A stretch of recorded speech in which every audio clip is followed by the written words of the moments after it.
皆さんこんにちは。歌舞伎 YouTuber の電脳和風です。今日は5月歌舞伎座、2日目です。菊五郎さん、菊之助さんの襲名披露公演です。今月は私の住んでる鎌倉にちなむ演目も多いんで楽しみです。さあ、それでは、たくさんの人がいて賑やかですけども、襲名披露公演行ってみましょう。まずは7位から4位です。それでは襲名披露公演行ってみましょう。レッツゴー。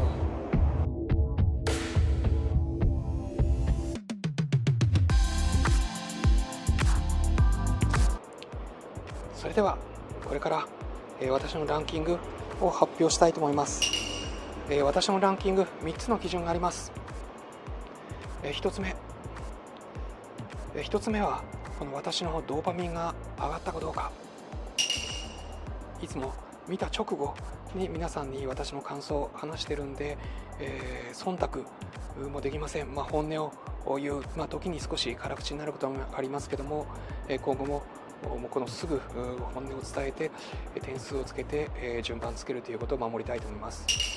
そして2つ目は私がもう一度見たいかどうかという観点で見ています。そして3つ目、私が歌舞伎初心者の方々、これから見る、そして少し見たけどどれを見ていいのかわからない方のためにきちんと歌舞伎としてまずは見せたい演目という観点で選んでます。以上、ドーパミン、そして私がもう一度見たいか、そして初心者の方に見せたいかどうかという3つの観点で選んでいます。でも最後は自分の目でぜひ見てください。それではこれからランキング4位から7位を発表します。あくまでも私のランキングなんで皆さん、自分の目で確かめてください。一幕見席の参考です。第7位というかこれ番外ですね。今回口上が、一幕見席になってます。これはあくまでも、大人やファン、または歌舞伎を見慣れた方のためだと思うんで、番外とさせていただきます。今口上が終わりました。手打ち式の時には100名以上歌舞伎座の舞台にならなということで壮観だったそうですけども、今日は、話したのは8名、そして、後ろにお弟子さんと10名並んでいたということで、比較的シンプルでした。一番最初に7代目の菊五郎さんが、一番最初に挨拶されました。そして、次に松緑さん、その次に團十郎さん、團十郎さんは、8代目の菊五郎さんと同級生ということで、小さい頃は私より悪だったと言ってちょっとエピソードの話をして、受けていました。エピソードは、生で聞いてください。そして、4番目に梅玉さんが話しました。この8代目の菊五郎さん、そして、6代目の、菊之助さん、これはサラブレッドだという話をされていました。そして、次に玉三郎さんが話をされました。二人道成寺、菊五郎さん、菊之助さんの二人道成寺に私が横から参加して、三人道成寺にさせていただいたなんていうちょっと微笑ましい話もされました。そしてその次に、楽善さんが話されたのが良かったと思います。音羽屋の重鎮と音羽屋をきちんと守るということで挨拶されたのが良かったと思います。そして、次にいよいよ8代目の菊五郎さん、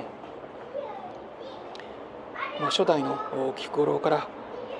始まって300年という名跡、伝統と革新を守りたいという話をされました。そしてその次に6代目の菊之助さん、しっかりしてますね、お話をされました。で締めでまた7代目の菊五郎さんがごひいきにいう話をされました。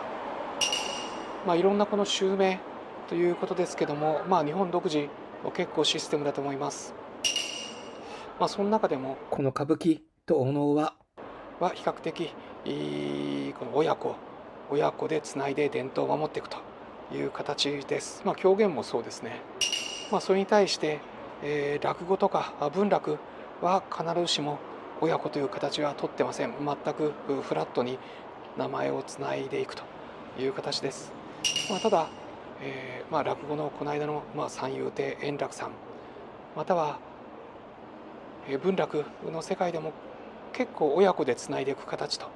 いうのが最近、伝統芸能の世界では、多く見られるようになってきました。やっぱり、芸をこの時代が変わってもきちんと伝統を、継いでいくというのは、名前だけじゃなくて、そのいろんな財産、それこそ着物から場合によっては舞台とか財産を引き継いで守っていくと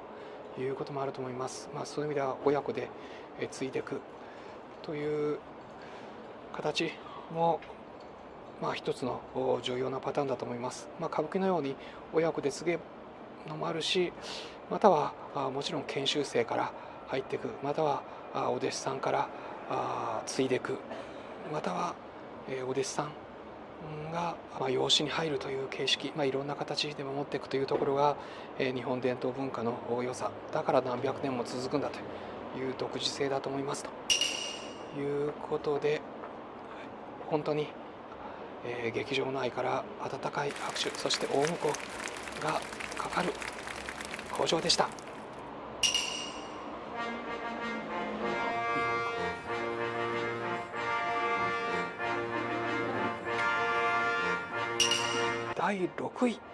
第6位は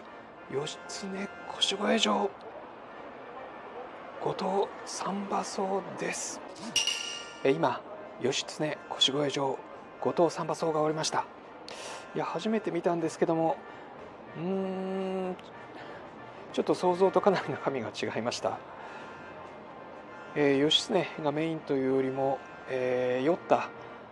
三馬荘を踊る後藤森次を見ると、その酔っ払い姿を水清な姿を味わうという話でした。場内からはドリフの志村けんみたいという話も、聞こえましたし、あとお酒が飲みたくなるねという声もありました。前半は、北斎の絵によく出てくるすずめ踊りが本当に生で見られて、これはなるほど、北斎はこういうのを描きたかったんだと。でそこに左近さんの亀井六郎が勇ましく義経に進言する、そんなに遊興、遊ぶのはやめなさいと進言するが退けられてしまう、左近さんまっすぐないい役でした。そこまでは結構面白かったんですよね。で義経腰越状というのはこの私の家の近くの実は満福寺というところに本当に腰越状が保管されてます。義経が兄の頼朝に今日から鎌倉に入りたいと言うが断られてしまうという悲劇の物語です。そこから京に帰ってで自分は頼朝に対する反骨心がないんだということでわざと遊ぶと、わざと遊興しているという状況です。でもそれを諌めると、今に頼朝が攻めてくるぞということで中心の泉三郎が何とかしたいということで軍師の後藤を呼び寄せる。でも二人組の悪い兄弟錦戸兄弟が自分たちのその義経を取り込みを邪魔させないということで、この泉の連れてきた軍師の後藤を散々酔っ払わせる。つい後藤は酒を断っていたんだけども飲んでしまう。そこから、酔って、義経に呆れられる、泉も行ってしまう。でもその後の、やっこキーキーと出てくるんですけども、目とか、鼻口に落書きが書いてある、そのたっぷりとそのやっこたちとの場があるんですけども、正直でちょっと長いなと、ちょっと松緑さんかわいそうにも、思いました。狂言の酔っ払いをこれ大道具と、リアルの、やっこたちを使って面白おかしく描くという物語だと思います。ということで、ちょっと想像とはかなり違った松緑さんの、義経腰越城後藤三馬荘でした。三馬荘ということで、烏帽子をかぶって途中ごとしたりというところありますけども、まずは次の向上に向けてのめでたさを出したんでしょうか。以上、義経腰越城のレポートでした。第5位は三人吉三巴の白波です。今三人吉三巴の白波が終わりました。いやコンパクトな27分でしたけども、もかみの言葉をたっぷり聞くことができました。小気味よく気持ちよい舞台でした。月はおぼろの白波のという言葉いいですね。一番最初に出てきた実は、莟玉さんおとせを演じてますけども、莟玉さん可愛かったですね。声もいいし、そして、ちょっとモダンな、帯をしていました。でそのおとせから金を奪う時蔵さんのお嬢吉さ、いや一番良かったですね。この女から男へのギャップ、その、正々とした姿いいですね。そして大吉さを彦三郎さんがやってます。いや功績も良くて聞きやすくて堂々としてました。そしてその2人、百両をめぐって、戦おうとする2人、実は2人とも吉三だというところに、最後金之助さんのお正吉座が現れます。もう少し、セリフゆったりと、堂々としていた方がいいかなっていう気もしました。でも、2人の争いいさかいを収めて、で血のちぎりを3人で交わす。そして結局お嬢吉座が100両を2人から預かって、で3人の美しい見栄で終わるという舞台でした。いや本当は以前、国運歌舞伎がシネマ歌舞伎にもなってますけども、この後のストーリーがいい。起承院での場、そして最後火の見櫓で、この3人が、の切ない、最後というのを本当はやってほしいというところがありますけども、今日はこの、お祝いの舞台ということで、小気味よく短くテンポよく終わりました。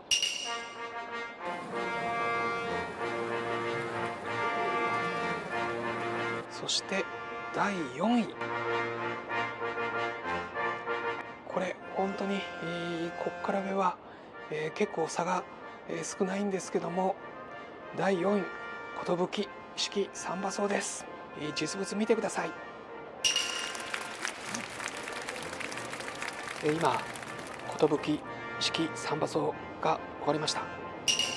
いやー楽しかったですね。後半の、若手5人の踊りが圧巻でウキウキとしました。まず舞台が上がるとパーッと、大きな梅、そして竹が描いてあります。梅は非常に鮮やかな紅色でまるでイチゴのようでした。美味しそうでしたね。そして今回のこのサンバソウ、長唄を使う場合と、そして義太夫竹本を使う場合があるんですけども、今日は珍しく竹本でした。なんと、最初の段階から青い太夫という大向こう太夫さんに対する大向こうも2回かかりました。なんかこの竹本義太夫の方がダイナミックなような気がします。サンバソよくかかりますけども、長田強引で竹本、ここじっくり聞いてください。前半は、古式ゆかしい、お能のような大厳かな祈りの場面、17分間続きます。又五郎さんが翁になって、そして米吉さん、寂右衛門さんが潜在ということで、五穀豊穣を祈る厳かなシーンです。でその17分間経ったところから、今度はエネルギッシュ、松屋さんをリーダーとする5人組が出てきます。まるでジャニーズの嵐、グループの嵐のような、仲の良さと個性が際立つ、そういう面白さがありました。最初は、もみの段と言って、鼓も